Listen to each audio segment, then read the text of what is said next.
एक आदमी बोलो एक। तत्र शब्दार्थ ज्ञान विकल्पैः संकीर्णा सवितर्का समापत्ति ही, ये 42 है। इसके बाद हाँ, स्मृति परिशुद्धौ स्वरूप शून्येव अर्थमात्र निर्भाषा निर्वितर्का समापत्ति।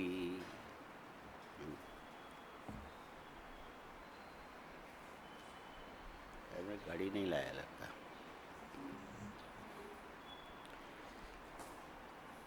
स्मृति परिशुद्धो स्वरूप शून्य एव, शून्य इव है और संधि होकर के शून्येव हुआ। अर्थमात्र निर्भाषा निर्वितर्का, विसर्ग भी निर्वितर्का समापत्ति। वही स्त्रीत्व विवक्षायाम क्या हुआ?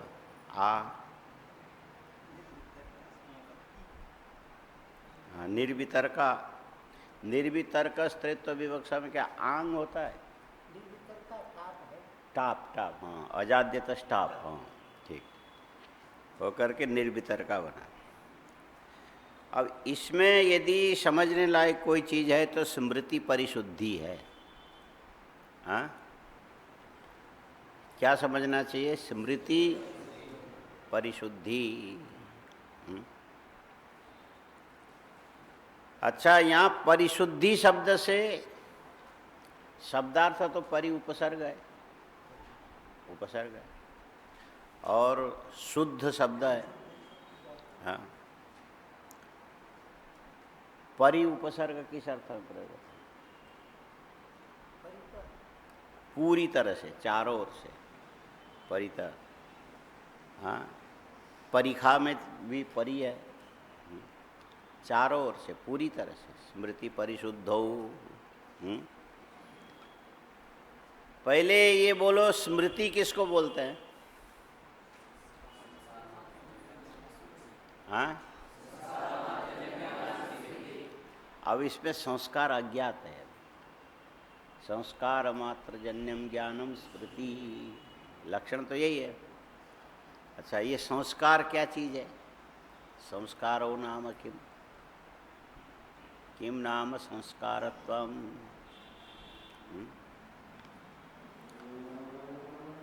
इंद्रिय अर्थ सन्निकर्ष जन्यम यद ज्ञानम तज्जन्यमेव संस्कारो भवति। इसको लिखो, इंद्रिय अर्थ सन्निकर्ष जन्यम यद ज्ञानम।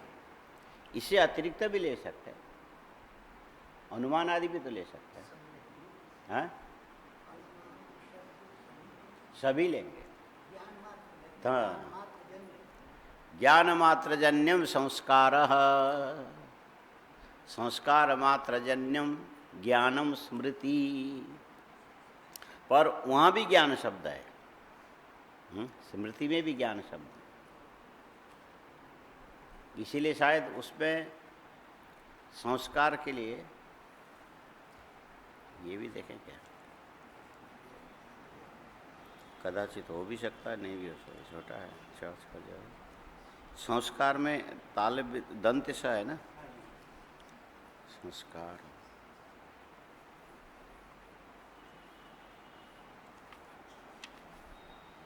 सर्वज्ञ सम्यक ज्ञान तत्व संस्कार संप्रदाय।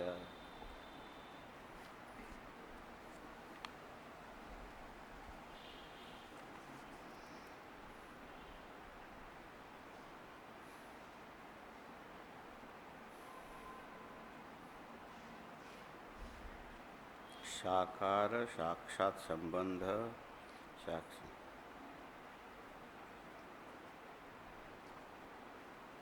सविकल्पकम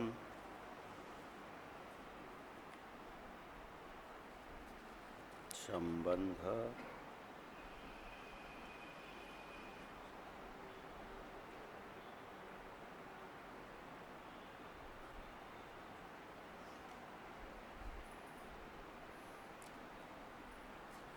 इसको इन्होंने नहीं उठाया, बड़े वाले कोष में देखना पड़ेगा। ज्ञान से ही संस्कार पड़ता है वैसे तो।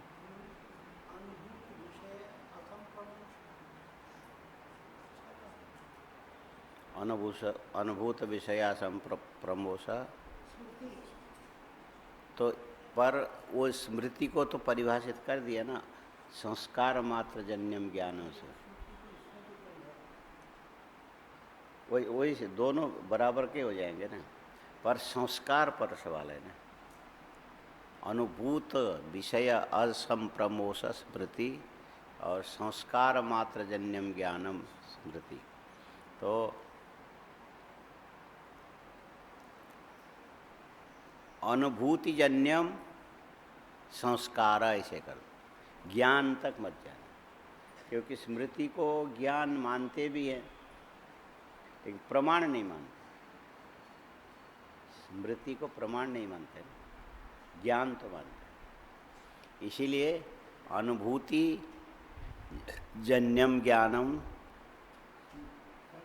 संस्कार, अनुभूति जन्यम ज्ञान तक नहीं जाना, अनुभूति जन्यम। और सही जो होगा फिर देखेंगे बाद में। अब ये देखो, स्मृति परिशुद्धो स्वरूप शून्येव अर्थमात्र निर्भाषा निर्वितर्का समापत्ति ही। स्मृति परिशुद्धि, इसको बोलो, स्मृति परिशुद्धि। अच्छा, अब स्मृति में परिशुद्धि क्या समझोगे? स्मृति में परिशुद्धि क्या समझो? जब तुम लोग सोने लगते हो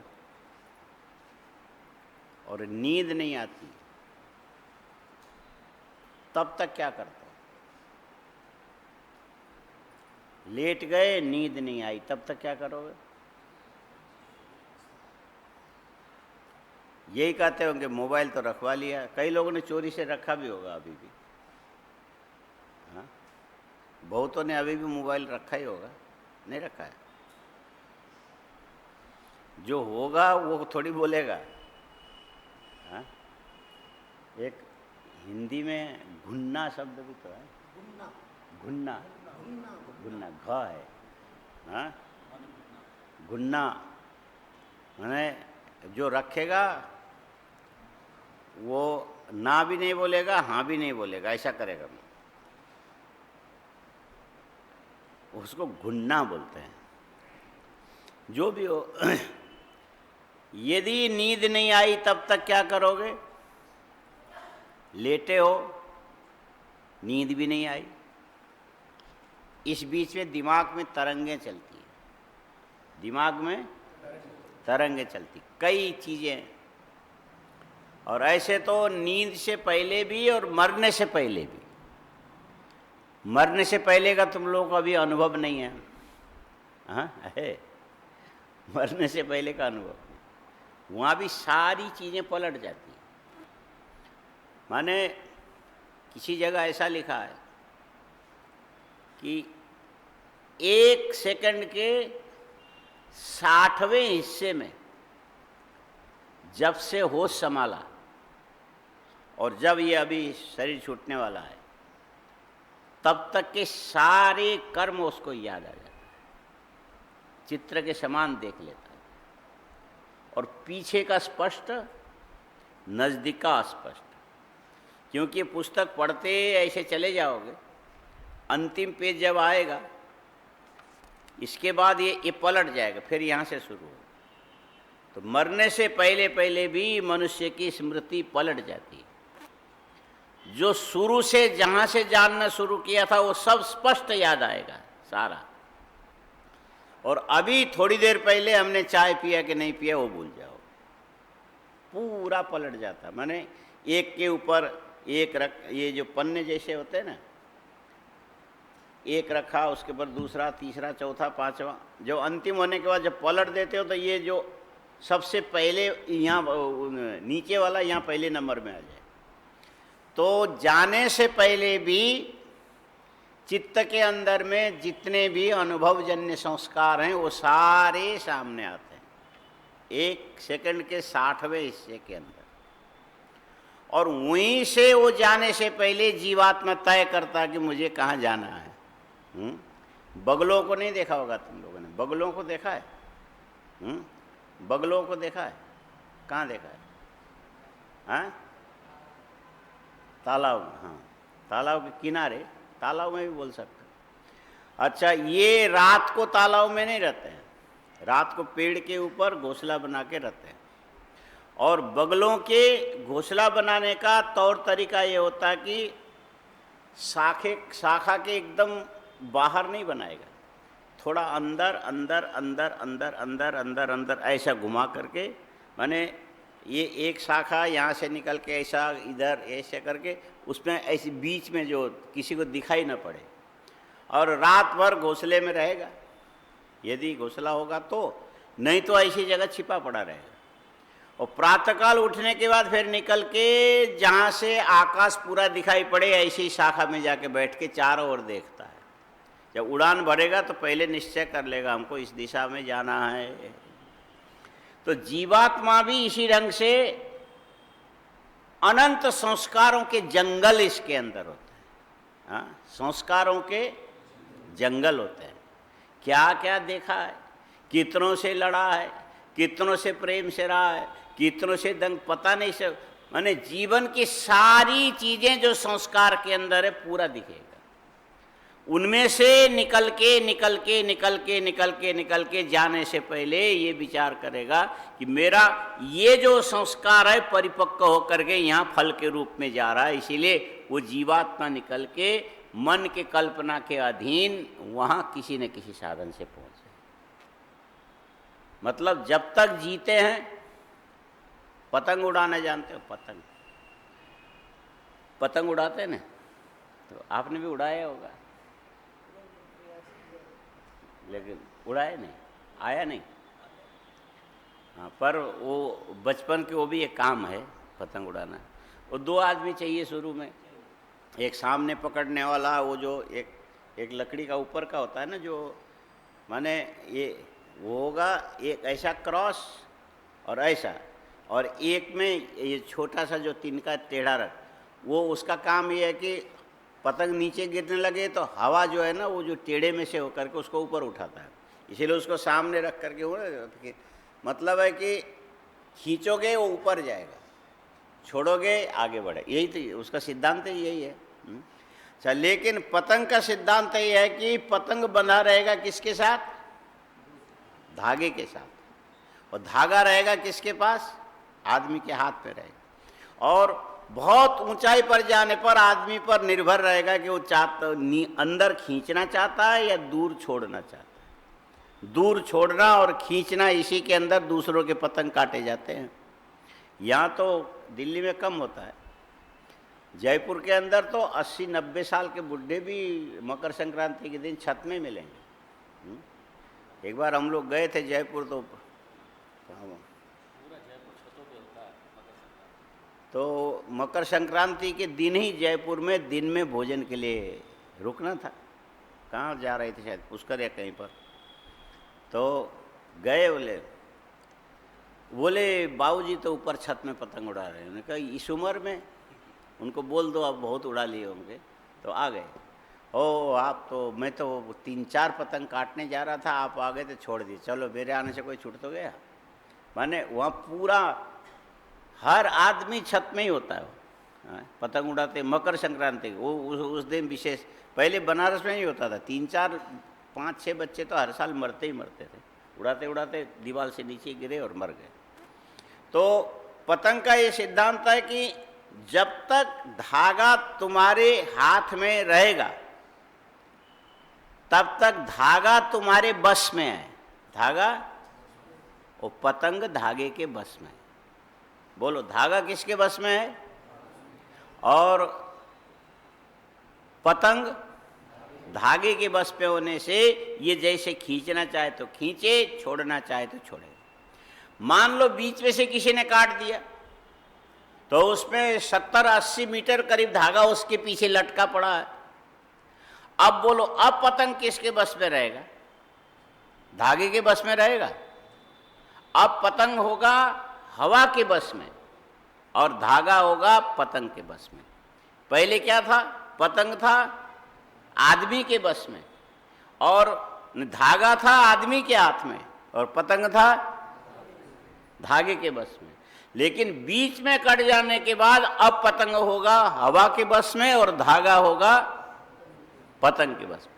ठीक यही तरीका है जीवात्मा का भी। हाँ, ये तरीका किसका है? जीवात्मा का भी यही तरीका है। जब तक तुम जिंदे हो, शरीर में प्राण विद्यमान है। हाँ, ये शरीर जो है ना, वो धागा पकड़ने वाला आदमी है। शरीर क्या है? धागा पकड़ने वाला आदमी है। और ये जो प्राण क्या है? ये धागा है। प्राण क्या है? और साथ में पतंग क्या है? तो बोले तुम्हारा मन है। हाँ, पतंग क्या है? बिना हवा के तो पतंग भी नहीं उड़ता है। और इसके अंदर की जो वासनाएं, यही हवा है। यही वासना दूर के, नजदीक के, आगे के, भूत के, भविष्य के सारे संस्कारों को उसी के पीछे पीछे पीछे मन चलता है। आया समझ में? अच्छा, जब तक प्राण है तब तक प्राण के साथ शरीर का बंधन है। प्राण बंधनम विषौ में मना बोलते हैं ना। ये जो शरीर, प्राण किससे बंधा है और मन किससे बंधा है? प्राण से बंधा। इसलिए पूरी दुनिया के ये संकल्प विकल्प कहीं का भी क्यों न करो, लेकिन अंत में कहाँ आना पड़ेगा? शरीर में आना पड़ेगा। जब यहाँ की आयु पूरी हो जाएगी, उसके बाद जो मन वासना को लेकर के बाहर घूमेगा और वो प्राण शरीर से छूट चुका होगा, अब ये जो प्राण मन के आश्रय में जाएगा। शरीर के साथ जब तक बंधा रहेगा तब तक शरीर को छोड़ेगा नहीं। जब आयु पूरी हो गई, यहाँ से प्राण निकला तो मन के साथ जुड़ गया। और मन क्या करेगा? उसने अपने जीवन में अथवा पूर्व जन्म में जैसे कर्म किए, उसका फल जहाँ पर परिपक्व हुआ, तब उसी की वासना सामने आने के चलते उस वासना के पीछे मन चलेगा, मन के पीछे प्राण चलेगा, प्राण के पीछे ये जो 17 तत्व चलेंगे। 17 तत्व। जीवात्मा के कितने तत्व हैं? कौन कौन से हैं? 5 ज्ञानेन्द्रियां, 5 कर्मेंद्रियां, 5 प्राण, मन और बुद्धि। ये सब मन की वासना के हिसाब से जाएंगे। ये मन के बस में कब तक रहेंगे? जब तक ये प्राण को दूसरा शरीर उसको न मिले, भोगायतन शरीर की प्राप्ति न हो। इस बीच में अंतराल आता है। वो अंतराल, इसको सुप्त संस्कार अवस्था भी बोलते हैं, प्रसुप्त संस्कार अवस्था। जैसे चला गया बादल में, बादल से आया पानी में, पानी से आया बरस करके अन्न में, अन्न से गया, बोले सीधे एकदम किसी बाप के बेटे बन के थोड़े आओगे। पहले घास बने, गधे ने खाया, और उसके बाद तुम गधे के बच्चे भी बन जाओगे। और अकाल में मर गया, उसके बाद चला गया फिर कोई प्रक्रिया में। माने ये पशु पक्षी भोग योनि के बाद लंबी दूरी, हो जो जहाँ तक आदमी मरने के बाद इसकी गति की जो सीमा है ब्रह्मलोक पर्यंत है। सकाम कर्मियों की सीमा है ब्रह्मलोक पर्यंत। और नीचे में जायस्व मृयस्व इति चतुर्था गति, यहीं मरो यहीं जन्म ले लो, ये भोग योनि में। चींटी मर करके ब्रह्मलोक नहीं जाएगी। गाय की चाहे कितने पूजा करो, गाय मर करके सीधा स्वर्गलोक नहीं जाएगी, वो यहीं पर किसी और योनि में चली जाएगी। और मनुष्य में ऐसा है कि कर्मानुरूप उसकी गति आगे आगे आगे आगे ब्रह्मलोक तक भी हो सकता है, और कदाचित प्रेत योनि में भी हो सकता है, और अतिवाहिक शरीर लेकर के यमलोक में भी जा सकता है। माने कई अलग अलग इसके मनुष्य के मरने के बाद की गति वासना के अधीन, कर्म के अधीन, जहाँ पर फल देने के लिए कर्म प्रयुक्त तत्पर होकर के बैठा, ये वासना उसको वहीं पर खींच के ले जाएगी। जीव, काम, कर्म और वासना, कितनी चीजें होती हैं? काम, कर्म और वासना। काम माने कामना काम माने, और तदनुकूल जो चेष्टा है वो हो गया कर्म। और ये जो चेष्टा करने के बाद भी फल की प्राप्ति हुई भी हो सकती, न हुई भी हो सकती। तुम चेष्टा करोगे, फल मिले कोई जरूरी नहीं है, नहीं भी मिल सकता है, मिल भी सकता है। अति उत्कृष्ट प्रयत्न करने पर थोड़ा फल मिल करके बहुत सारा फल बाकी भी रह सकता है। हाँ, थोड़ा सा फल मिलेगा, बहुत सारा फल बाकी भी रह सकता है। यदि प्रतिदिन सुबह जल्दी उठ करके ऐसे 10 माला गायत्री का नियम है, हाँ? ब्राह्मणों को 10 माला माने 1000, कितना होना चाहिए? 1000 गायत्री। कितना टाइम लगता होगा, कभी करके देखा है? 1000 गायत्री जप करने में कितना टाइम लगता है? एक जगह हमने पूछा ब्राह्मणों से, 1000 गायत्री जप करने में आप लोगों को कितना टाइम लगता है? तो फट से उन्होंने जवाब दिया कि हम तो खाली एक माला रो रो के किसी तरह से करते हैं, और 1000 तो तब करते कोई यजमान जब बैठावे। ये नारायण बलि इत्यादि होती है, उसमें गायत्री जप का ही मुख्यता है। नारायण बलि में गायत्री ही मुख्य है। गति संबंधी कर्म है ना, मरने के बाद मृत व्यक्ति के गति के लिए गायत्री सूर्य के लिए, सूर्य का मंत्र है, इसीलिए सूर्य ही सबको गति प्रदान करने वाला होने से उसमें कितने ऐसे तो 10,000 गायत्री बड़े बड़े लोग करते हैं। गायत्री पुरस्चरण भी कई लोगों ने किया, जैसे ये शास्त्र सिद्धांत लेश संग्रह आपने नहीं पढ़ा होगा, देखा कभी? वेदांत का एक प्रमेय परक बहुत सुंदर ग्रंथ है, शास्त्र सिद्धांत लेश संग्रह। तो ये लिखा है अप्पय दीक्षितेंद्र सर, अप्पय दीक्षित, दीक्षितेंद्र दक्षिण के थे इसलिए दीक्षितेंद्र लिखते हैं। अच्छा, उन्होंने लिखी है, उनके बारे में ये प्रसिद्धि है, उन्होंने गायत्री का पुरस्चरण 24 बार किया था। हाँ? एक पुरस्चरण में कम से कम 3 से 4 साल लग सकते हैं। एक पुरस्चरण करने में 3 से 4 साल लगेंगे, उन्होंने 24 पुरस्चरण किया। और ये गायत्री पुरस्चरण का फल होने से ये जो सिद्धांत लेश, ये तो भामती से भी, इसके जो है ना तत्व वैशारद आदि जो हम लोग पढ़ते हैं, इससे भी उत्कृष्टतम ग्रंथ है। प्रमेय के अतिरिक्त कोई चीज़ एक वाक्य में भी नहीं मिलेगा, और ठोस जो वेदांत का सिद्धांत। बोले उन्होंने शुरू में मंगलाचरण में लिखा कि पिताजी मुझे गोद में रख करके जब ये जो अमर कोश इत्यादि कंठस्थ कराते थे, उसके बाद धीरे धीरे धीरे धीरे जो वेदांत के सिद्धांत प्राचीनों के द्वारा क्या क्या माना जाता, तो उन्होंने जो सुनाया उससे जो हमने सीखा, उसको हमने ये भगवान की कृपा से बुद्धि शुद्ध हो गई, तो ये लिख लिया सिद्धांत लेश संग्रह। तो मतलब यह है कि 1000 गायत्री जप करने में कितना टाइम लगता होगा? एक में कितना, एक माला में कितना टाइम लगता है? हाँ, 7 मिनट, इतना तो ठीक है। इसका मतलब कभी गलती से एक माला तो किया ही होगा, हाँ, उससे ज़्यादा नहीं। तो अब उसके गुणक में ले जाओ 10 माला, 70 मिनट लगे, 1-1.25 घंटा लगेगा, है ना? 1000 गायत्री। और ये 1000 गायत्री प्रतिदिन जो जप करने वाला होगा, वो बुद्धि से भी कुंठित नहीं होगा और धन से भी दरिद्र होके नहीं मरेगा।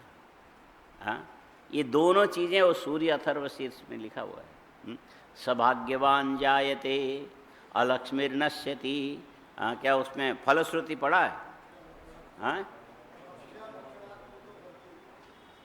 अभक्ष भक्षणात् पूतो भवति, अगम्यागमनात् पूतो भवति, पतित संभाषणात् पूत। ये भी एक बात है, पतित संभाषण भी बड़ा भारी पाप है, इसीलिए कोई भी सामने आवे उसके साथ फटाफट बोलना नहीं चाहिए।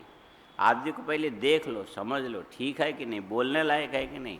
और कुछ ऐसे व्यक्ति होते हैं जिनके साथ संवाद भी नहीं करना चाहिए। पतित संभाषण करने वाला पतित के समकक्ष हो जाता है। इसीलिए जो पंच महापातक जो होते हैं उसमें 4 महापातक तो गिनाया। स्तेयम हिरण्यस्य, सुवर्ण की चोरी क्या है? सुवर्ण की चोरी महापातक है, और स्तेयम हिरण्यस्य ब्रह्महत्या महापातक है। और ये जो ब्राह्मणों के लिए मदिरापान ये महापातक है। स्तेयम हिरण्यस्य, मद्यपाई और ब्रह्महत्या सेयम। सुवर्ण की चोरी, ब्रह्म हत्या, मदिरापान, एक और भी है।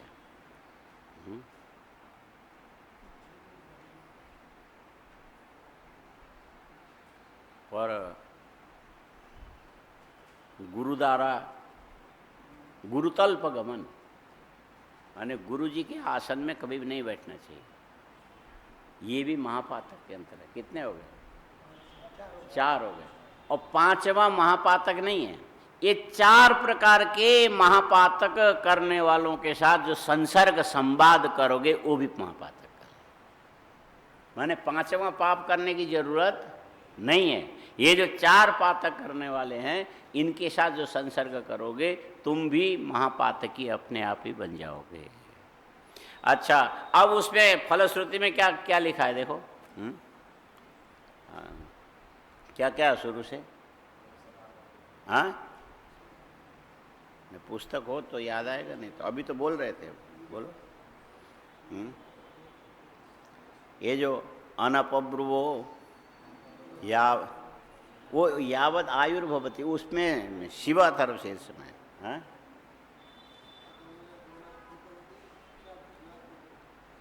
अरे एक पुस्तक उठा लो कहीं से।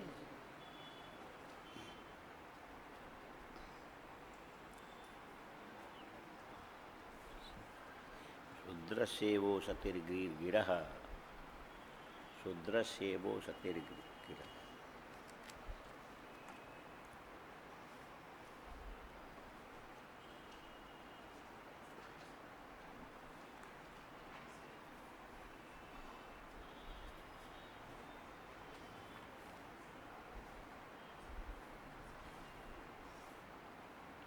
ये जो नारायण अथर्व शीर्ष के उस पर लिखा है अनपब्रुव सर्वम आयु एति, लेकिन यावद आयु तक पाठ तो करना पड़ेगा। हाँ, इसमें ये यो हवै नारायण षष्ठाक्षरम पदम अध्येति, पूरा ये अथर्व शीर्ष पाठ की जरूरत नहीं है। किसकी? ओम नमो नारायणायेति, ये लगातार करने वाला वो जब तक करेगा तब तक सर्वमायु अनपब्रुव। अनपब्रुव का क्या मतलब? सर्वमायुरेति अनपब्रुव, अपब्रुव न अपब्रुवमिति अनपब्रुव, माने अनिंदित वाक्य प्रयोग करने वाला है। हाँ, अनिंदित वाक्य प्रयोग करने वाला। दूसरों की जो निंदा है ना, ये वाणी को दूषित करता है, दूसरों की निंदा। इसीलिए यद अधर्म कृतम पापम सूचकस्यापि तद्भवेत्, ये दिखाओगे। ये धूर्त है, अंगुली दिखा के बोलोगे तो वो तो पहले से था ही, उसने तो कुछ नया नहीं किया। लेकिन तुमने अंगुली निर्देश करके जो बोला उतने से उसके पाप के अंश तुम्हारे अंदर आ गए। कितनी सावधानी रखनी पड़ेगी। हाँ, बहुत कठिन काम है। किसी को ये बोले कि ये धूर्त है, हाँ, ये पाखंडी है, हाँ, ये अंदर से बाहर से कुछ और करता, पूरा रंगा सियार है, ऐसे शब्द यही है ना। हाँ, ये रंगा सियार है। तो वो जैसा भी है वो अपनी जगह है, लेकिन अंगुली निर्देश पूर्वक जो तुमने उसके सारे दुर्गुणों का बखान किया, इतने मात्र से उसके जो गुण धर्म है तुम्हारे अंदर भी आ गए। यही अपब्रुव है। अधर्मकृत आचरण की ओर दिया जाने वाला जो सूचना तुमको अधार्मिक बनाता है। हाँ? इसीलिए किसी की निंदा करने के लिए बैठोगे तुमको मजा आएगा, हंसी आएगी। तो ये मजा हंसी का मतलब है कि वो पाप भी तो अंतःकरण में जगह लेके आएगा। तो जगह लेके आएगा, यदि पहले से भरा हुआ होगा तो किसको हटाएगा? तो आदेशवत वो पाप आकर के पुण्य को निकाल के बाहर करेगा। जाते जाते वो पुण्य खाली नहीं जाएगा, थोड़ा तुमको मजा दे करके आनंद। माने किसी के निंदा करने में यदि तुमको आनंद आता है तो तुम्हारे हृदय के अंदर पूर्व संचित पुण्य तत्काल हल्का सा फल दे करके निकलता जाएगा और पाप के लिए जगह छोड़ देगा और पाप जाके अंदर बैठ जाएगा। आया समझ में? इसीलिए दूसरों की निंदा, दूसरों की माने ये शिकायत इत्यादि जितने भी बातें होती है उसको अंगुली उठा करके, एक बार किसी ने आबू में, और आश्रम है तो कई ढंग के लोग, हाँ, ने सभी आते ही है ना, तो एक महात्मा के व्यवहार से वहाँ के लगभग सभी लोग दुखी हो गए। ये सन 76 की बात है। उस समय महाराज जी से हम लोग वेदांत परिभाषा पढ़ते थे, तो एक साधु के व्यवहार से वहाँ रहने वाले जितने भी साधु, जितने भी भक्त लोग सभी दुखी हो गए। और होकर के भी महाराज जी का अनुशासन था, अच्छा था, किसी की हिम्मत नहीं होती थी कि शिकायत करें, वहाँ नहीं करते थे, अपने नियम से सब काम। बस 8 बजे आओ और 9:15 बजे तक ये चलेगा, इसके बाद ये होगा, 12 बजे घंटी बजेगी, 8 से पहले माने नाश्ता भी नहीं हो, मतलब सब समय से सब कुछ हो। तो करते करते जो स्वाध्याय से उठने के बाद महाराज जी बैठे रहते थे, तो जो नज़दीक के व्यक्ति थे ना, उन्होंने हिम्मत जुटा के कहा कि वो एक आदमी वर्षों से सबको परेशान कर रहा है, जिधर भी जाता तत्तैये का तरह डंके मारता जाता है, और कभी भी उसने किसी से भी पूछो उसको कोई अच्छा नहीं मानता, और आप उसको कुछ बोलते नहीं, क्या बात है। हाँ, बड़ा ही ये जब शिकायत किया तो मैं भी सुनने लगा। अब महाराज जी क्या बोलते हैं, महाराज जी बोलते हैं हमको सब पता है, हम जानते हैं कि क्या क्या हो रहा है, और तुम जो चाहते हो हम भी वो कर सकते हैं, लेकिन एक शर्त है, वो पूरा करो तो हम कर लें। तुम यही चाहते हो ना इसको आश्रम से निकाल दें, तो हम निकाल देंगे, लेकिन चाहे जयपुर चले जाओ, चाहे जोधपुर चले जाओ, कोई एक पत्थर की या मिट्टी की, बंगाल में भी बनते हैं, उसी के फोटो लेकर के एक मूर्ति बना लो, और वो जितना झूठ बोलता है उससे आधा से आधा भी उस मूर्ति से बुलवाओ, तो हम इसको हटा देंगे, उसको रख लेंगे। सब चुप हो गए, समझ में आया। फिर बाद में धीरे से इसका विश्लेषण करके कहने लगे, तुम एक मिट्टी की मूर्ति बनाओगे, मार्बल की मूर्ति बनाओगे, पूज्य बनाओगे, स्थापना करोगे, मंदिर में रखोगे, तुम जो भी करोगे, हाँ, तुम जो भी करोगे, समझ में आ रहा है, मतलब है भगवान लक्ष्मी नारायण बना करके तुम मंदिर के अंदर भगवान की प्रतिष्ठा करोगे, उनके चरण में किसी ने 500 रुपया चढ़ाया और उठा करके कोई जेब में रखने लग जाए पुजारी, भगवान लक्ष्मी नारायण क्या करता है, ऐसा बोलते हैं क्या? हाँ? बोलते हैं कभी? हाँ? बोलेंगे कि नहीं बोलेंगे? नहीं बोलेंगे। तो वो उठाने वाले की हिम्मत हो जाती है, ये भगवान बोले तो है नहीं, फिर कल भी उठाएंगे, परसों, ये तो हमारा कुछ बिगाड़ते नहीं। तो ये जो बनाई हुई जो मूर्ति है ये बोल नहीं सकते, बोलने की क्षमता उनके अंदर नहीं है, और जिसकी तुम शिकायत करते हो कि ये झूठ बोलने वाला है, वो भी एक मूर्ति है, भगवान ने बनाया। हम उसके झूठ और सच को नहीं देख रहे हैं, हम यही देख रहे हैं कि परमात्मा की सृष्टि का एक तत्व है। ठीक है, हमारे आश्रम में रहता है कोई बात, तुम उसके झूठ से परेशान हो, तुम उसे थोड़ी दूरी रख सकते हो। ये आश्रम में सांप भी हैं, इस आश्रम में ततैया भी हैं, इस आश्रम में मच्छर भी हैं, बड़े आबू में कभी कभी बड़े बड़े मच्छर। तो जब हम उससे बच सकते हैं तो एक झूठ बोलने वाले से तुम क्यों नहीं बच सकते हो? तुम ध्यान मत दो, तुमको भी तो नशा होता है, तुम्हें जो बुरा लगे उस आदमी की वो निंदा करने लग जाए तो तुम भी बैठ करके उसके सामने करके सुनते रहोगे। जब तुम्हारी किसी के पास करे तब जाके तुमको बुरा लगता है ना। आया समझ में?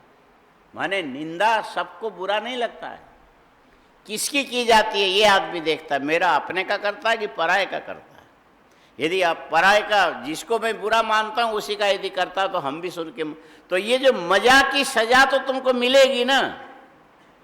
वो तो भगवान की बनाई हुई मूर्ति, तुम यदि मिट्टी का उसी की मूर्ति बना दो, झूठ या सच या कुछ भी जरा से बोल दे, अरे जो उस समय मंदिर नहीं बना था, जब हम लोग थे उस समय मंदिर हुए नहीं बना था, नहीं तो शायद महाराज जी ये भी बोलते हैं कि मंदिर के भगवान से सच या झूठ एक बार तुम बुलवा दो तो फिर हम मान लें। वो भी नहीं बोल सकते तो फिर आदमी क्या बोले, पत्थर की दूसरी मूर्ति क्या बोल सकते। इसीलिए बोलने वाली मूर्ति का महत्व तो कम नहीं है, हा? बोलने वाली, तुम तो उसकी भाषा समझ रहे हो, उसकी बात समझ रहे हो, सच समझ रहे हो, झूठ समझ रहे हो, और हम तो ये समझ रहे हैं कि परमात्मा की बनाई हुई इस आकृति के अंदर ज्ञान है, विज्ञान है, और ईर्ष्या है, द्वेष है, घृणा है, जिज्ञासा है, माने ये सारी चीजें जिसके अंदर से प्रकट हो रही है, इसको ईश्वर का चमत्कार मान करके तुम क्यों नहीं देख सकते हो। सब चुप हो गए। अब यहाँ क्या बोलेंगे, इसके बाद क्या बोलेंगे, हाँ?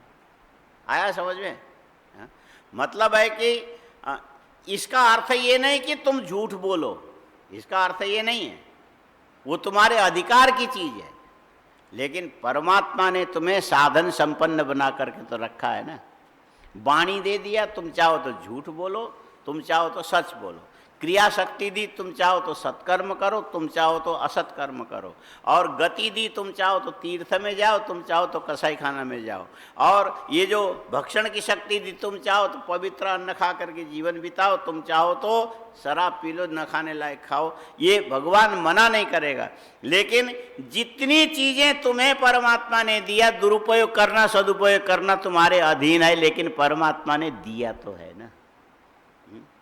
पर ये जो निंदा पाप है, हाँ, निंदा क्या है, पाप है, परनिंदा पाप है, अधर्म का सूचन पाप है, और दूसरे की ओर अंगुली उठा करके ये कर्म करोगे तो उसका अंश तुम्हारे अंदर भी निश्चित आएगा, और आएगा तो उस समय तुमको थोड़ा आनंद जैसा लगेगा। आनंद का मतलब है पूर्व संचित जो पुण्य का अंश है उसको यहाँ से निकाल के धक्का दे करके पाप ने बाहर कर दिया, और पाप का अंश तुम्हारे अंदर आया, और जो पुण्य का अंश बाहर जा रहा है, बाहर जाते जाते जो उसने तो अपना फल हल्के में थोड़ा सा दे दिया, तो वही तुमको मजा आया।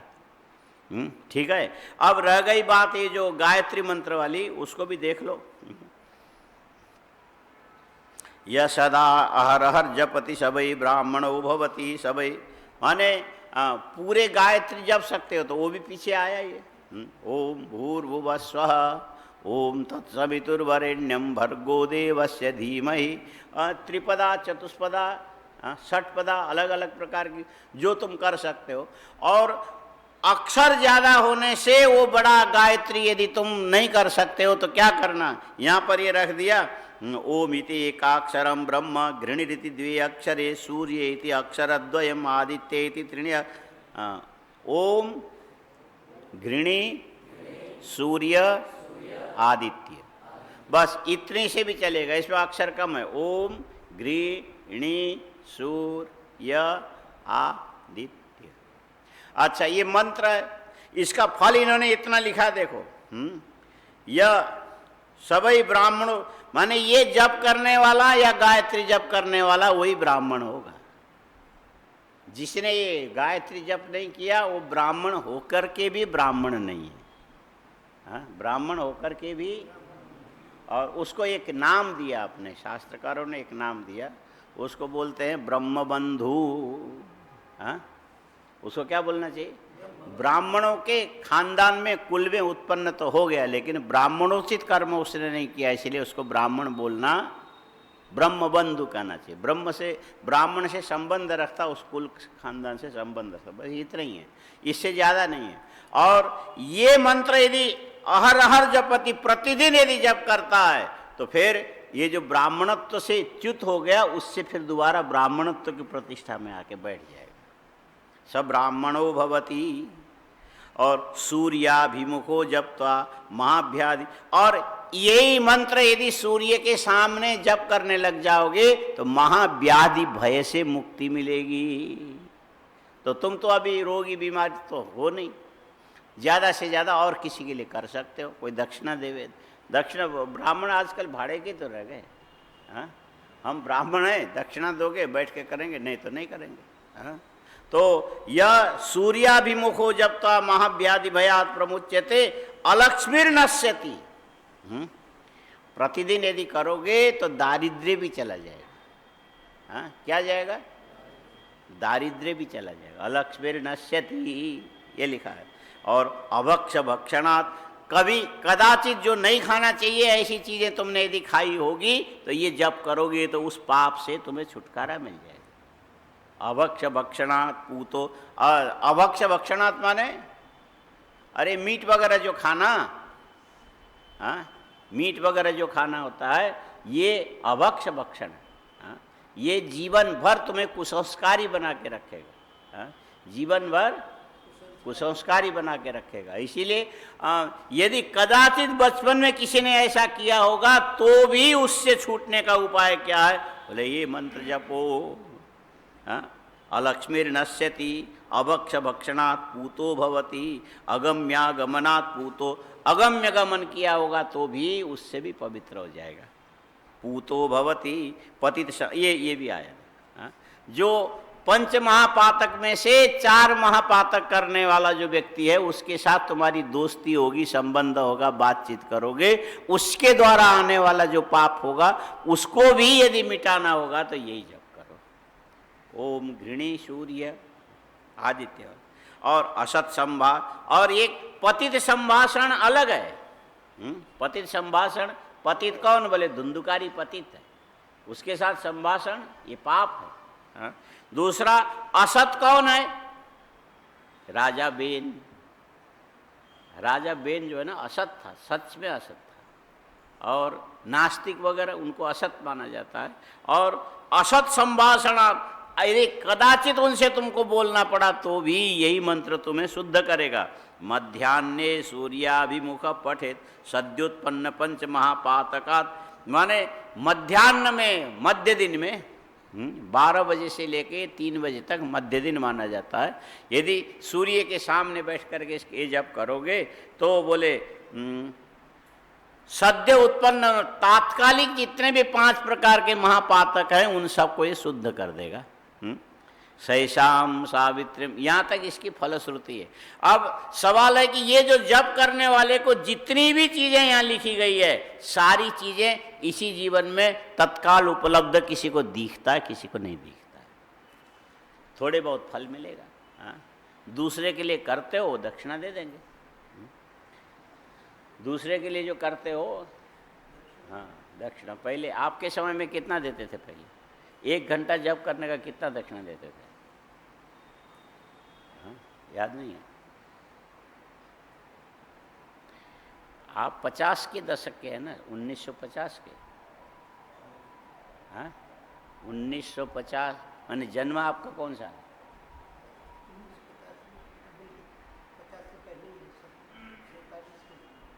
47। तो 47 माने 55 तक तो आप ये जब तब करने लायक हो गए थे ना, तो किया तो होगा।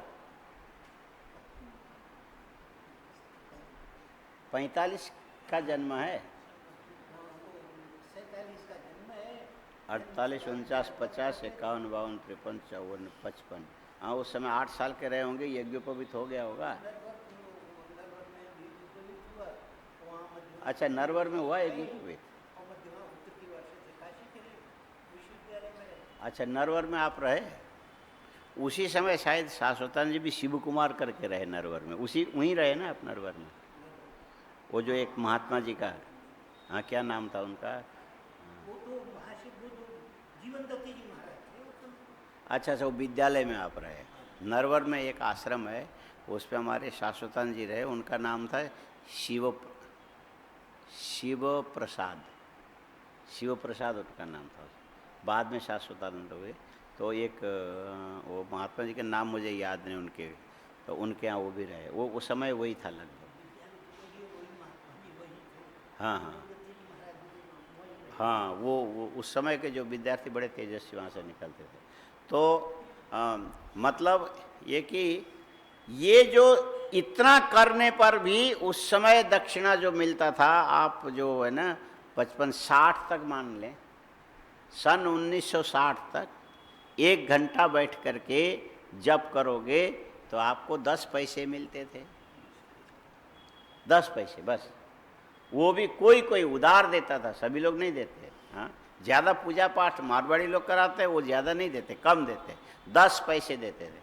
और आपको बताएं, ये सन 60 की बात मैं बताता हूँ। बनारस में एक भूधरमल है ना, भूधरमल अन्न क्षेत्र, शकरकंद गली में भूधरमल अन्न क्षेत्र, वहाँ पर विद्यार्थियों को भोजन कराते हैं, 2 रोटी और इतना उबला हुआ चना देते हैं। तो उसमें उसके एक मुनीम थे, तो नवरात्रि में वो मुनीम ने हमसे कहा कि तुम पाठ कर दो। सन 60 में ये उतना छोटा कोई यहाँ अभी कोई है ही नहीं। 54 से 60 कितना हो गया? हाँ, 6 वर्ष। तो क्या उम्र रही? कुछ भी नहीं। तो थे काशी में, तो वहीं रोटी खाते थे। तो उसने कहा कि तुम पाठ करो। यज्ञोपवीत हो चुका था, तो मेरे ख्याल से कुछ गड़बड़ी है, 60 नहीं होगा, कुछ 62 ऐसे 67 कुछ ऐसे रहा होगा, तो याद नहीं है। लेकिन यज्ञोपवीत हो गया था। और ये दुर्गा सप्तशती पाठ थोड़ा ऊ करके हम कर लेते थे, हाँ, रो मार के जैसे भी। तो उसने कहा तुम करो, लेकिन जो करो तो 9 दिन तक हमको 3 घंटे लगते थे पूरे, शुरू से लेकर के वो सारे अंग प्रत्यंग पूरे 3 घंटे पूरे लगते थे। तो कर लेता था, ठीक है। अच्छा, अब बोलो कितना दक्षिणा मिला होगा? हाँ, और कल्पना कर सकते थे आप, करिए। हाँ, 25 पैसे मिले 9 दिन का। कितना? 25 पैसा। तो वो पर्याप्त है कि नहीं है? हाँ, 9 दिन तक पाठ किया, 25 पैसे, कोई हर्जा नहीं है। लेकिन ये व्यर्थ कभी नहीं जाता है। हाँ, वो तो तात्कालिक यजमान ने जो दिया दिया, और जो हमने 9 दिन तक पाठ किया, भगवती तो सुन रही ना, तो वो दक्षिणा उसने पूरा दिया कि नहीं दिया? वो भी तो देगी, नहीं देती है? हाँ, उस समय 25 पैसे ही बहुत लगते थे। और अब वो जो किया तो अदृष्ट तो फल देगा ना कहीं से। हाँ, अदृष्ट फल देगा कि नहीं? और अदृष्ट जो देगा, अदृष्ट तरीके से ही देगा। ये बोल करके नहीं देगा कि तुमने 25 पैसे में 9 दिन तक ईमानदारी से एक ही आसन में बैठ करके, आसन भी बदले बिना, एक ही कुछ आसन में ऐसा बैठ करके चौकी में रख के, और ये जो एक एक अक्षर अक्षर को देवी का रूप मान करके जो तुमने पाठ किया, ठीक है, उसने 25 पैसा दिया, कोई बात नहीं। लेकिन जो जितने परिश्रम का फल यदि नहीं मिला तो भी अदृष्ट तुम्हें फल प्रदान करेगा। क्या करेगा? अदृष्ट फल देगा, जीवन भर देगा, और भी ज़्यादा देगा, पता भी नहीं लगेगा कितना। लेकिन कर्म में पहले विश्वास तो होवे। कर्म सही है, करना चाहिए, ये विश्वास मन में होना चाहिए ना। तो अब सवाल है कि जो तुम्हें इहलोक में यहाँ पर इस जन्म में फल मिला तो मिला, और यदि यहाँ नहीं मिला तो अक्षयम हवै फलम भवती चातुर्मास याजिनवत्। बहुत सारे ऐसे कर्म है जिसका फल तुम शरीर छूटने के बाद जब भोगने के लिए जाओगे तो तुमको याद भी नहीं रहेगा कि कितने जन्म तक क्या क्या हमने किया जो इतना बड़ा फल मिला। ये जो क्या नाम, धीरूभाई अंबानी के 2 बेटे हैं, कौन? मुकेश और अनिल। तो ये धीरूभाई के बेटे बन करके जो जन्म लेकर के आए, तो ये क्या इसी जन्म का कर्म का फल है कि पूर्व जन्म के कर्म का फल है? अच्छा, कोई ऐसा कर्म किया होगा, उन कर्म का उनको पता भी नहीं है, वो जान भी नहीं सकते, लेकिन इतने धनवान खानदान में उत्पन्न हुए तो सही। ये क्या है? ये कर्म कभी फल दिए बिना, बाकी चीजें सब धोखा दे सकते, लेकिन कर्म कभी फल दिए बिना रहेगा नहीं। हाँ, कर्म कभी रहेगा नहीं। बोलो, कर्म कभी फल दिए बिना रहेगा नहीं। शुभ कर्म करोगे शुभ का शुभ ही फल होगा। शुभ का शुभ माने प्रातः काल नहीं, शुभ माने कल्याण कर, उसका शुभ फल होगा। वो भी अनंत, इस जन्म में थोड़ा पाओगे, लेकिन ये जन्म बीतने के बाद फिर जितना इसका फल होगा इसकी तुम कल्पना नहीं कर सकते। और ये कर्म के फल का सिद्धांत ऐसा है कि अशुभ का भी ऐसे ही होगा। अशुभ का भी ऐसे ही होगा। कितने ऐसे लोगों को हमने देखा, बुद्धि के धनी है और बैठे बैठे लेटे लेटे कितना काम करते हैं, हाँ, लेकिन हुआ क्या, उनको ये पीछे जो है ना रीढ़ की हड्डी में कोई बीमारी हो गई। बीमारी हो गई तो उसका सेंस चला गया। सेंस है माने संवेदना चली गई। संवेदना चली गई और किसी ने सेकने के लिए पीछे वो लगा दिया बिजली के से, और उसमें आग लग गई, ये जल गया पीछे का हिस्सा, उसको पता ही नहीं लगा। और बाद में गंध आए तो दूसरों को मालूम पड़ा, आके हटाए, तब तक तो बहुत सारा नहीं। लेकिन मस्तिष्क ठीक है, पेट ठीक है, बस उसको लेटे लेटे जीवन बिताना है। और कितना, ये समझो कि 24 साल की उम्र में वो इसमें बिस्तरे में लेटा, उसे उठ नहीं सकता, चल शौच इत्यादि सब बिस्तरे में, लेकिन दिमाग का इतना धनी कि वो उसी में से ऐसा काम करता, करोड़ों रुपया कमाता है लेटे लेटे। हाँ? उसमें पाप भी है, उसका फल भोग रहा है पूरे जीवन, और ये इसी जीवन में समाप्त होगा ऐसा नहीं, आगे पता नहीं कहाँ तक चला जाएगा, कोई बोल नहीं सकते। लेकिन कोई ऐसा सत्कर्म है किसी को पढ़ने के लिए, लिखने के लिए, अथवा किसी कुछ किया होगा जिसके चलते दिमाग का धनी बना, और पैसे की तो कमी नहीं, लेकिन जीवन ऐसा है।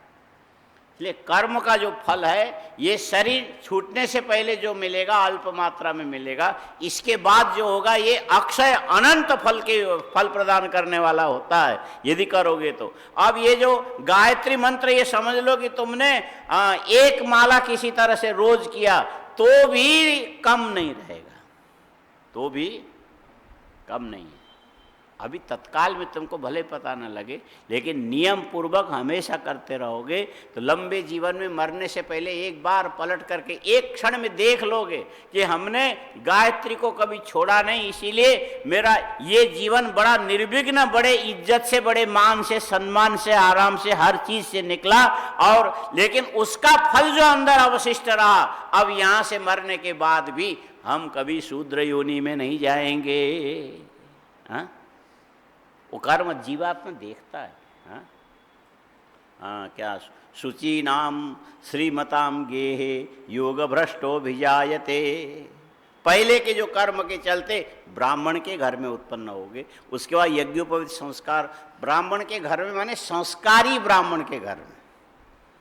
ऐसे जाति से ब्राह्मण है और देखो तो पता नहीं किससे भी नीचे मिलेंगे, ऐसा नहीं। संस्कारी ब्राह्मण के घर में पैदा होगे, वहाँ से तुम्हारे सही संस्कार शुरू होंगे, न चाहते भी वेद में तुम्हारी प्रवृत्ति होगी। और इस ढंग से चलते गए तो इस जीवन के अंत में भी तुम्हें दिखाई पड़ेगा कि हाँ, ये हमारा किया हुआ कर्म जो है यहाँ तो फल दिया ही दिया, लेकिन आगे देने के लिए और।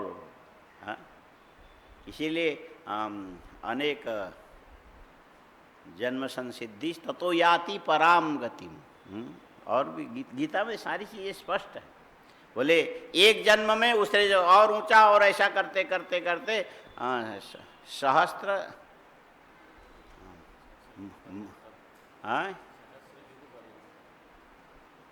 नहीं वो अलग चीज़ है। सहस्त्र युग पर्यंतम अहर्यत ब्रह्मणो विदु, वो काल गणना के अंतर्गत आया। सहस्त्र युग के परिवर्तन होने से ब्रह्मा जी के एक दिन और रात्रि विदो विदु करके, वो तो काल की गणना है। ये जो कर्म जो है ना, हजारों कितने तक करते करते करते तब जाके ततो याति पराम गतिम। तो लेकिन जब उन्नत मार्ग में चले तो फिर नीचे गिरने की संभावना कम रहेगी। यदि कोई असत संग मिल गया तो गिर भी सकते हो। कितनी कोशिश करके ऊपर उठोगे, असत संग यदि मिल गया तो नीचे गिरते भी देर। असत संग से तो बचे रहना चाहिए हमेशा। कब तक कहाँ तक गिरते गए। अच्छा, अब इसमें मूल चीज क्या समझना चाहिए कि 24 गायत्री पुरस्चरण करने का फल क्या मिला। ये याद से ही तो ग्रंथकर्ता बनोगे। किससे बनोगे? याद से ग्रंथकर्ता बनोगे। क्या बनोगे? अच्छा, याद, याद माने स्मृति, याद माने स्मृति। अच्छा, अब किसको किसको याद करोगे? तज्जपस तदर्थ भावनम। हाँ बोलो, तज्जपस तस्य वाचक प्रणवः। तस्य माने ईश्वर का। ये आगे आएगा कि पीछे आएगा? आ चुका ना। हाँ, वहाँ ईश्वर का लक्षण पीछे आ गया ना। क्लेश कर्म विपाका सैरपरामृष्ट पुरुष विशेष, ये ईश्वर का लक्षण है। और उसका वाचक ईश्वर का नाम क्या है? बोले प्रणव, ओंकार ईश्वर का नाम है। और तज्जपस तदर्थ भावनम, और ये जो ओंकार का जो जप है लगातार करोगे, उसके अर्थ की भावना हृदय के अंदर निरंतर करोगे, ये है ईश्वर की उपासना। तज्जपस तदर्थ भावनम, तस्य वाचक प्रणव तज्जपस तदर्थ भावनम। और ये फिर जप करोगे, फिर अर्थ भावना करोगे, फिर जप करोगे, फिर अर्थ भावना करोगे।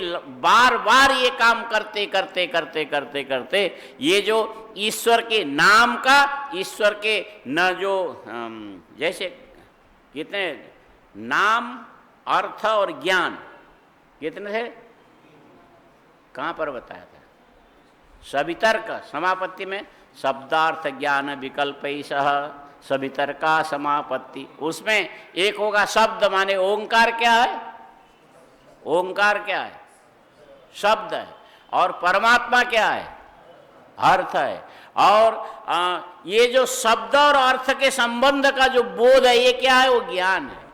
एक ओंकार में तीन चीजें सामने आई, एक है नाम, दूसरा है अर्थ, तीसरा है नाम और अर्थ का जो संबंध, संबंधी का विज्ञान जो है, ये ज्ञान। शब्द अर्थ ज्ञान, ओंकार शब्द, ओंकार का अर्थ परमात्मा, ओंकार का शब्द और अर्थ का जो संबंध विज्ञान है, उसको हृदय के अंदर बार बार अनुशीलन करते करते इसका संस्कार जो मन के अंदर पड़ गया, उस संस्कार से जब स्मृति होगी तो किसकी होगी? परमात्मा की स्मृति होगी। किसकी होगी?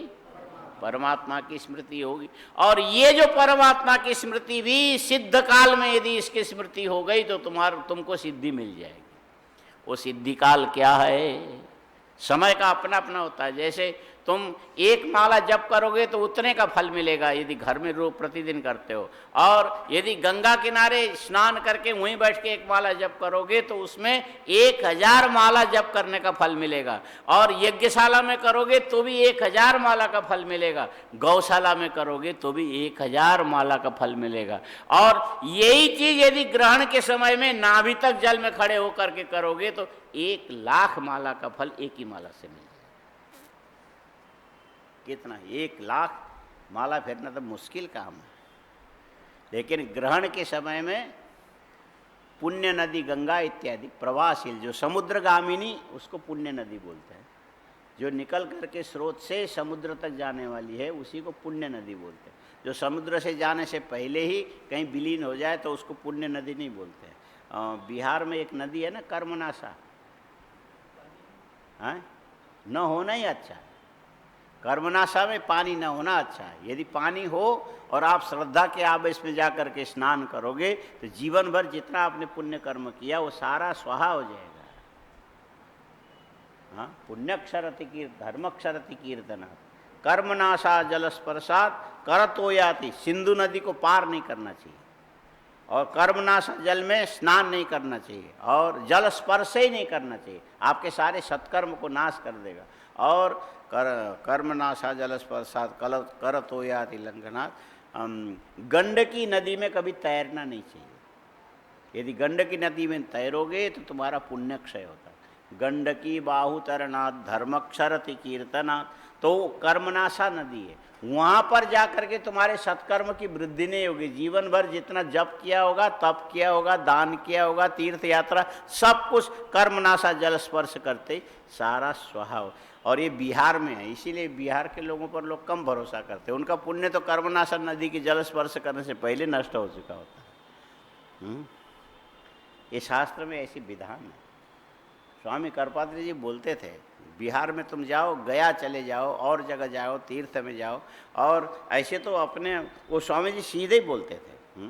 कई बार आप लोगों ने सुना होगा, बोले अंग बंग कलिंगानाम सौराष्ट्र मगधेशु च तीर्थ यात्रा बिना गत्वा कृच्छ चांद्र, ऐसा बोले ये कोई अच्छा क्षेत्र नहीं है, लेकिन उसमें विशेष क्षेत्र हैं जो अपवाद हैं, उसके लिए जगन्नाथपुरी चले जाओ, और भी भुवनेश्वर कई जगह है ऐसे जहाँ पर तुम जा सकते हो, लेकिन उससे अतिरिक्त तुम चले जाओगे ऐसे तो तुम्हारे जीवन भर के कर्म समाप्त, सत्कर्म समाप्त होंगे। और ये जो समुद्रगामिनी नदी के अंदर खड़े होकर के यही ओंकार का जप एक माला करोगे तो ग्रहण का समय यदि होगा तो उस समय का एक माला 1,00,000 माला के बराबर काम करेगा, उसके संस्कार प्रबल होंगे। और ये सबसे बढ़िया समय कौन है, सबसे अच्छा फल देने वाला, तो भगवान ने गीता में कहा अंतकाले च मामेव स्मरन् मुक्त्वा कलेवरम। सबसे अच्छा समय है, सबसे अच्छा समय है मरने का समय। अंतिम श्वास से पहले यदि भगवान का नाम एक बार तुमने उच्चारण किया तो आगे कुछ उच्चारण करने की जरूरत नहीं, इतने से तुम्हारा कल्याण। स्मरण मुक्त्वा, लेकिन स्मरण पूर्वक होना चाहिए। कलेवरम य प्रयाति त्यजन देहम सयाति, सयाति आगे क्या है, अंतकाले च मामेव स्मरण मुक्त्वा कलेवरम य प्रयाति त्यजन देहम, आगे क्या है, हाँ सयाति पराम गतिम तो नहीं होगा, पराम गति से छंद बिगड़ जाएगा। गीता में छंद भंग कहीं भी नहीं है, एक जगह भी नहीं है। हाँ वो फिर देख लेंगे, पुस्तक है आपके पास, सब जगह पढ़ा हुआ, कहीं भी देख सकते हैं ऐसे कोई। तो सबसे अच्छा समय अंतिम समय, कौन सा, अंतिम समय। और ये उसके बाद अच्छा समय ग्रहण काल। और गंगा आदि नदी में ये जो नाभि तक जल में खड़े होकर के जप करोगे तो ये अच्छी बात है, लेकिन उसी ग्रहण काल में गंगा के अंदर खड़े होकर के दूसरे से झगड़ा करने लगे, किसी को गाली गलौज करने लगे, दूसरे के अधर्म का उच्चार, फिर वो भी उतना ही बड़ा फल देगा। वहां होने वाला अधर्म भी 1,00,000 गुना फल देगा आगे, है ना। अच्छा, स्मृति परिशुद्धि का मतलब अब यहीं पर समझ लो। स्मृति परिशुद्धि क्या चीज होता है, ये जो ओंकार, प्रणवः ओंकारः, इसमें शिवा अथर्वशीर्ष में प्रणव की पूरी व्याख्या है। कस्माद् उच्यते ओंकारः, कस्माद् उच्यते तारम, कस्माद् उच्यते भगवान महेश्वरः, और कैसे कैसे उसके एक एक अंश का ध्यान सारा उसके अंदर पूरा लिखा हुआ है। अच्छा, अब ये जो ओंकार है इसका सीधा सा 3 ही अर्थ है। कितने हैं? अकार, उकार, मकार। अकार का अर्थ विश्व है। विश्व का मतलब है जागृत अवस्था का जो अभिमानी, उसको विश्व कहते हैं। जागृत अवस्था के अभिमानी चैतन्य। अभिमानी कौन होगा? चैतन्य के बिना अभिमान भी नहीं होता है। ये भी चैतन्य के बिना भी नहीं होता है। चाहे 150 किलो का आदमी मरे, चाहे 45 किलो का आदमी मरे, मरने के बाद मुर्दा 150 किलो का भी अभिमान नहीं करेगा, 45 किलो का भी अभिमान नहीं करेगा। और जिंदा रहेगा तो अभिमान करेगा। अभिमान कौन करेगा? जिंदा कि मरा हुआ? अभिमान जिंदा का माने आत्मा, बुद्धि, शरीर, मन संयोग विशिष्ट जो जीवात्मा है वही अभिमान करेगा। उसके बिना ये अकेला शरीर अभिमान नहीं कर सकता है। आया समझ में? अभिमान कौन करेगा? आत्मा के बिना अभिमान होगा नहीं। बोलो, आत्मा के बिना अभिमान नहीं होगा। अब रह गया जागृत अवस्था का अभिमानी जीव चैतन्य, ये आकार का अर्थ है। स्वप्न अवस्था का अभिमानी जीव चैतन्य, ये ओंकार के अंदर आने वाले उकार का अर्थ है। और सुषुप्ति अवस्था का अभिमानी जो चैतन्य प्राज्ञ जिसका नाम है, वो मकार का वाच्य है। अकार, उकार, मकार। और ये जो ऊपर जो अर्धमात्रा है इसका वाच्य कौन है? बोले परमात्मा है। और ओंकार का जप करते समय आकार के द्वारा विश्व, उकार के द्वारा तेजस, मकार के द्वारा प्राज्ञ और अर्धमात्रा के द्वारा ये जो अवस्थातीत तुरीय, तुरीय माने तुरीय का क्या मतलब होता है बोलो? तुरीय माने यहाँ सुन के बोल दिया बुद्धि से बोला होता था ठीक था, सुन के बोला ठीक है तो भी कोई बात नहीं, इतना भी कम नहीं। तुरीय माने चतुर्थ होता है। तुरीय माने ये जो विश्व एक, तेजस दो, प्राज्ञ तीन और तुरीय माने परमात्मा, ये चतुर्थ हो गया। अच्छा, ओंकार के जप करते समय अकार उच्चारण काल में विश्व का स्मरण करे, उकार उच्चारण काल में तेजस का स्मरण करे और मकार उच्चारण काल में प्राज्ञ का उच्चारण करे और अर्धमात्रा के काल में परमात्मा। और ये स्मरण पूर्वक फिर से उच्चारण किया आकार, उकार, मकार और अर्धमात्रा, उससे फिर परमात्मा।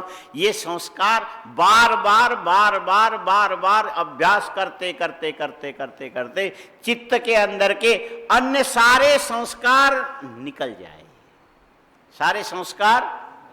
इसी का नाम है स्मृति परिशुद्धि, इसका नाम है स्मृति परिशुद्धि, इसी को बोलते हैं। परमात्मा रूपी अर्थ के अतिरिक्त और कोई अर्थ तुम्हारे दिमाग में प्रस्फुरित न हो।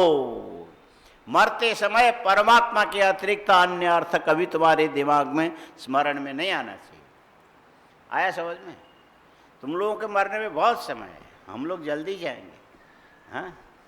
और दूसरों के लिए माने जिनकी उम्र हो गई उनको ये मान के चलना चाहिए, उनको उम्र वालों को कभी भी मेरे पास कितने पैसे हैं, मेरे सगे संबंधी कितने हैं, मेरे अपने पराये कितने हैं, मेरे घर मकान कितने हैं, ज़मीन जायदाद कितना है, इसको कौन खाएगा, कौन क्या, ये याद करके मरोगे तो मुक्त नहीं होगे, यहीं आओगे। हाँ, ये याद करके मरोगे तो मुक्त नहीं होगे, यहीं लौट के आओगे। और मरते समय स्मृति को इतना परिशुद्ध किया कि ये जागृत, स्वप्न, सुसुप्ति के जो अभिमानी और अर्धमात्रा का जो वाच्य है परमात्मा, ये चार चीजों से अतिरिक्त और कोई चीज उससे स्मृति में आती नहीं है। बाकी सारे संस्कारों को उसने धो दिया।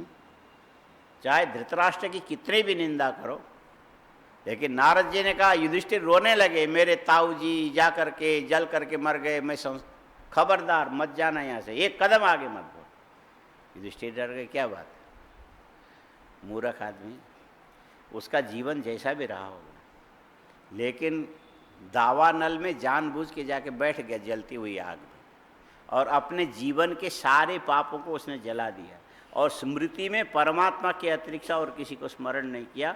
वो मुक्त हो चुका है। मुक्तात्मा के संस्कार करने का तुम्हें अधिकार नहीं है, वो मुक्त हो चुका है।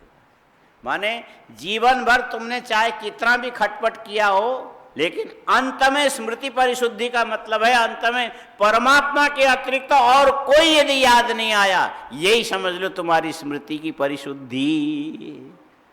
परमात्मा के अलावा अपना भी याद नहीं आना चाहिए, स्वयं की भी स्मृति नहीं होनी चाहिए। जो परमात्मा स्मृति के अंतर्गत तुम्हारी सत्ता भी अपने आप ही आ जाएगी, उसकी सत्ता के बिना तुम्हारी अपनी सत्ता नहीं हो सकती। इसीलिए स्मृति परिशुद्ध का मतलब केवल परमात्मा भाव की अनुभूति। ब्रह्मैवाहमस्मि सोहमस्मि सोहमस्मि, ये करते करते करते फिर स अहम अस्मि, ये जो तीन भेद भी मिट करके ऐसा लगे कि स्वरूप शून्य, ऐसा लगे कि इंद्रिय है, उसकी वृत्ति है और सामने विषय है, तो ऐसा लगता है कि इसको देखने वाला मैं हूं। और केवल ध्येय काराकारित वृत्ति मात्र यदि अवशिष्ट रहता है तो तुम अपने स्वरूप को भी, प्रमातापना को भी भूल जाओगे, ध्यातापना को भी भूल जाओगे। केवल ध्येय परमात्मा उतने स्मरण में रहेगा, इसीलिए मेरा स्वरूप है कि नहीं ये भी तुमको याद नहीं रहेगा। इसको बोलते हैं स्वरूप शून्य इव। अर्थमात्र, अर्थ माने प्रयोजन, आत्मा से बढ़ करके और कोई प्रयोजन संसार में नहीं, वो केवल आत्मा अस्तित्व, सत चित आनंद स्वरूप आत्मा अस्तित्व मात्र चित्त के अंदर यदि निर्भासित होने लगे, इस प्रकार की समाधि का नाम क्या है? बोले इस प्रकार की समाधि का नाम है निर्वितर्का समापत्ति ही। अब हम लोगों को जो तर्क में जो है ना, वहां तक जाने के शब्द अर्थ ज्ञान में परस्पर जो संबंधिता और इंद्रियों की वृत्ति विशिष्टता, ये सबसे रहित केवल स्वरूप शून्य ही वो अर्थमात्र निर्भास। न इंद्रियां हैं, न बुद्धि है, न मन है, न उसकी वृत्तियां हैं, न वृत्तियों का विषय है। परमात्मा के अतिरिक्त और कोई चीज नहीं, बस स्वरूप शून्य के समान यदि स्थित है, इस प्रकार की जो समापत्ति है इसको निर्वितर्क संबंध रहित, संबंध संबंधी अविषयक, केवल अर्थाकार आकारित माने अर्थ माने आत्मा, अर्थमात्र निर्भास माने अहम अस्मि अहम अस्मि अहम अस्मि, ये चलता रहेगा जब तक प्राण चलेगा। इसके अतिरिक्त मैं कौन हूं ये भी जिज्ञासा नहीं करेगा। संबंध संबंधी रहित केवल परमात्मा काराकारित वृत्ति यदि चली, उसमें तुम्हारा चित्त समाहित हो गया, तो इसका नाम है निर्वितर्का समापत्ति ही। बैठ गया कि नहीं? हाँ, तो आप खड़े थोड़ी हैं, बैठे तो हैं। नहीं बैठेगा।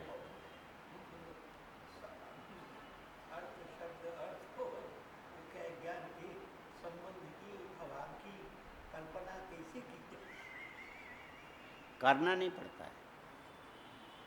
कल्पना करेंगे तो वो फिर वो जो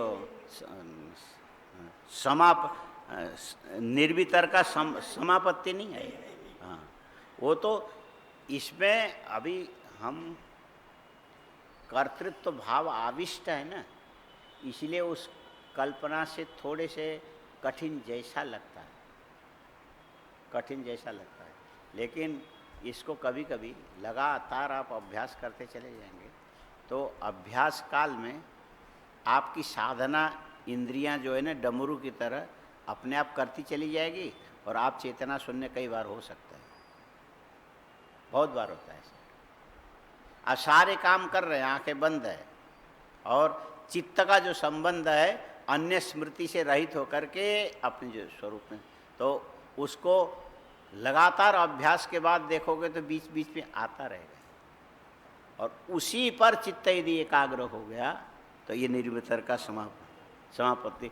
असंभव न, असंभव होता तो महर्षि पतंजलि नहीं लिखते। असंभव नहीं, संभव है, लेकिन कोशिश करने की सीधी सी बात है। केवल ओंकार का जप करो, तज्जपस तदर्थ भावना पूर्वक, ये अंत में तुम्हें स्वरूप स्मृति परिशुद्ध कराने वाला यही है। दुनिया भर की जो स्मृति है, से स्मृति को तुम्हारे चित्त को अशुद्ध करता है। राग का, द्वेष का, मेरा, पराया, धन, संपत्ति, ये फल, ये सब स्मृति की अपरिशुद्धि है, और सब कुछ छूट गया।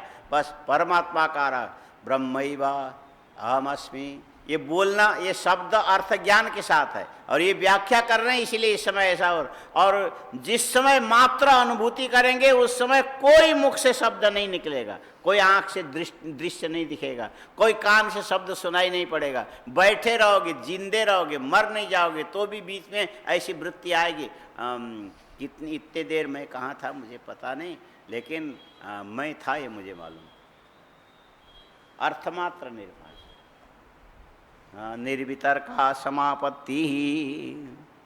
शब्द संकेत श्रुतानुमान ज्ञान विकल्प स्मृति परिशुद्धो। व्यास जी ने लिख दिया। क्या लिखा? बोले शब्द संकेत श्रुत अनुमान ज्ञान विकल्प, ये स्मृति को अपरिशुद्ध करने वाली इतनी चीज है। एक शब्द है, शब्द संकेत है, श्रुत, वह व्याकरण भी चित्त को अशुद्ध ही करता है। शब्द संकेत का ज्ञान कराएगा नहीं, शुरू में तो चाहिए, नहीं तो अपशब्द उच्चारण करेगा। व्याकरण के बिना अपशब्द उच्चारण करना भी पाप है। तुम लोग जो बीच में लड़ाई झगड़ा करके गालियां देते होंगे ना, हाँ, तो वो भी पाप है। आया समझ में? गुस्सा आने पर तुम लोग गालियां देते हो कि नहीं देते हो? हाँ, ये बोलो ना, अभी मौका नहीं आया, मौका। अरे खून खराबा देखा हुआ है ये। हाँ, लेकिन उसका परिणाम कोई अच्छा नहीं हो, उसका परिणाम कोई अच्छा नहीं हो। और ये परिशुद्धि के क्रम है, धीरे धीरे धीरे परिशुद्धि के क्रम है। अभी पीछे जो प्रदोष गया ना, कब गया? हाँ, कब कब था? परसों था ना प्रदोष। ये प्रदोष को किसी ने यहाँ षड्यंत्र किया, किसने? यहाँ जो आश्रम में हैं करने वाले, मंदिर में पूजा करने वालों के हमने निश्चय कर दिया था, ये लोग करेंगे, सहस्त्र कमल चढ़ाएंगे, हम लोग यहाँ पाठ करेंगे। तो ये अपने पूर्वाग्रह से बाहर से किसी को लेकर के आ गए पूरा, और ना ला के मंदिर में बैठा दिया। ये पुजारी हमसे बोलने लगे किसका है? हमने कहा इनका है। दूसरे आके बैठे, कैसे बैठे? तो वो आके हमसे बोलने लगे कि हमने उनसे बात किया, उनसे बात किया, उनसे बात किया, उनसे बात किया। फिर हमारी ये इच्छा हुई, मरने से पहले केवल यमराज से बात करोगे तो जाके काम बनेगा, दूसरों से बात करने से वहाँ तुमको कल्याण नहीं होने वाला। ये बोलने की इच्छा मन में थी, लेकिन हमने नहीं बोला। फिर भी लगाया काफ़ी जोर। हम तो 25 साल से आते हैं, इसलिए हम तो मंदिर के अंदर हम ही पूजा करेंगे। आज अचानक तुम टूट पड़े पहाड़ बन के। 25 साल से आते थे, पीछे 4 महीने तुम कहाँ थे? 6 महीने मर गए थे। माने क्रोध आया, और शब्द चयन हमने कर लिया, जाके मंदिर में जाके जो षड्यंत्र करने वाले सबको अंगुली उठा के बोले, क्या तुम 6 महीने से तुम मरे हुए थे? यदि भगवान के सामने ऐसा मैंने बोल दिया होता ना, तो उनमें से बहुतों का नुकसान हो जाता। फिर खून का घूंट पी के मैं रह गया, जाने दो कोई बात नहीं। अंत में गए तो ये जो स्मृति में जो है ना गलत चीजें सामने आ गई, ये स्मृति को अब 2-3 दिन से वो विक्षेप तो करता है अंदर, लेकिन इस काल में भी किसी का नुकसान न हो, इसका ध्यान हमेशा रखना चाहिए। ये स्मृति परिशुद्धि। हाँ, इस काल में भी ऐसी अवस्था में भी, समझ रहे हो, किसी का नुकसान न हो, ये अभ्यास से होता है, ऐसे नहीं होता।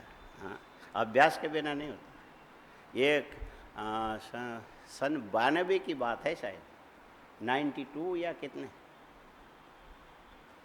कब आया था मुझे ये दक्षिणामूर्ति में आए कितने, मंडलेश्वर जी महाराज के शरीर कब पूरा हुआ था? हाँ, याद है? 98 है क्या? हाँ, कब की है? अरे 16 में कुंभ था, उसके पहले 12 साल पहले बोलो, कितना कब होता है? उज्जैन कुंभ था 16 में, उससे 12 साल पहले मंडलेश्वर जी महाराज के। जो भी समझ लो, आप झंझट में मत पड़ो। तो उनके षोडशी के लिए हम लोग बनारस गए थे, तो एक साधु ने अशिष्टाचार किया मेरे साथ।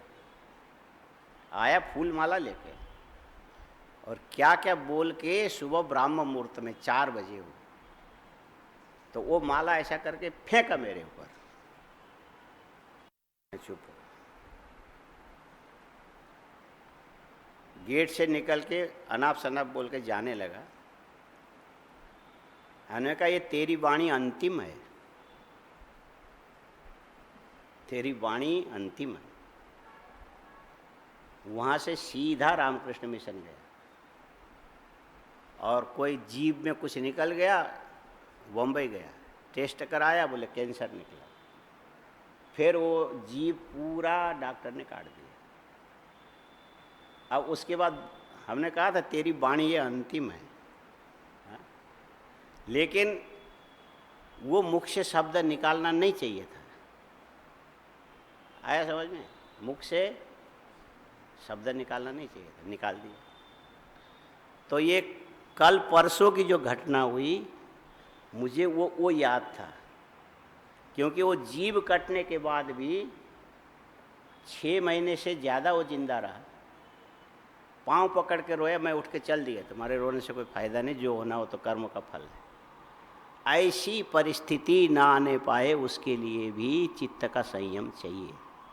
हाँ, चित्त में संयम चाहिए, क्योंकि सामने वाला ये जो सलभ शब्द सुना है? सलभ माने,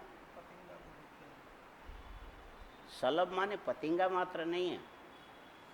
अरे जो महामारी के रूप में आता, पूरे ये खा जाते हैं, फसल खा जाते हैं, उसको क्या बोलते हैं? टिड्डी। असली सलभ तो वो है। हाँ? उसका स्वभाव है पैर से भी मारता है, दांत से भी काटता है, लेकिन सज्जनों का स्वभाव है कि उसको भी अपने हाथ से मारता नहीं। तब जाकर के स्मृति में परिशोधन आता है। और यदि ऐसा उसका प्रतिकार करने के लिए जाओगे तो संसार तो विकृत है ही। विकृत के प्रतिकार में तुम सत्कृत नहीं हो सकते और खराब हो जाओ, तो उससे स्मृति तुम्हारी खराब होती चली जाएगी। इसीलिए स्मृति परिशुद्धि में बहुत सारे छोटे से लेके बड़ी चीज तक ध्यान, भले तुम अपने अंदर की वेदना 10 दिन तक अंदर ही अंदर अनुभव करो, लेकिन मुख में शब्द में मत लाना, दूसरों का नुकसान कर जाएगा। ये संयम भी बड़ा है। हाँ? बहुत ध्यान रखना होता है। पर उस स्थिति में अभी तुमको पहुंचने की जरूरत नहीं है, एक बात बता दे रहा हूं खाली। तो स्मृति परिशुद्धि क्रमशः धीरे धीरे धीरे धीरे होता जाता है। एक दिन में, आज के कल में नहीं होगा। आज तो इतने करो कि कम से कम ये जो सूत्र है ना, इसको याद रखो। स्मृति परिशुद्धौ स्वरूप शून्य इव अर्थमात्र निर्भाषा निर्वितर्का। स्मृति परिशुद्धौ स्वरूप शून्येव अर्थमात्र निर्भाषा निर्वितर्का। स्मृति परिशुद्धौ स्वरूप शून्येव अर्थमात्र निर्भाषा निर्वितर्का। स्मृति परिशुद्धौ स्वरूप शून्येव अर्थमात्र निर्भाषा। चलो आज इतने करो, आगे वाला फिर कल करेंगे। ओम पूर्णमदः पूर्णमिदं पूर्णात् पूर्णमुदच्यते पूर्णस्य पूर्णमादाय पूर्णमेवावशिष्यते। ओम शांति शांति शंकरं शंकराचार्यं केशवं बादरायणं सूत्रभाष्यकृतौ वन्दे भगवन्तौ पुनः पुनः ईश्वरो गुरुरात्मेति मूर्तिभेदविभागिने व्योमवद्व्याप्तदेहाय दक्षिणामूर्तये नमः। ओम शांति शांति। अच्छा, वो जो मृत्युंजय के वाले कितने बाकी हैं? नाम लिखा हुआ है, उनके कपड़े भी अंदर होंगे, वो ले आओ।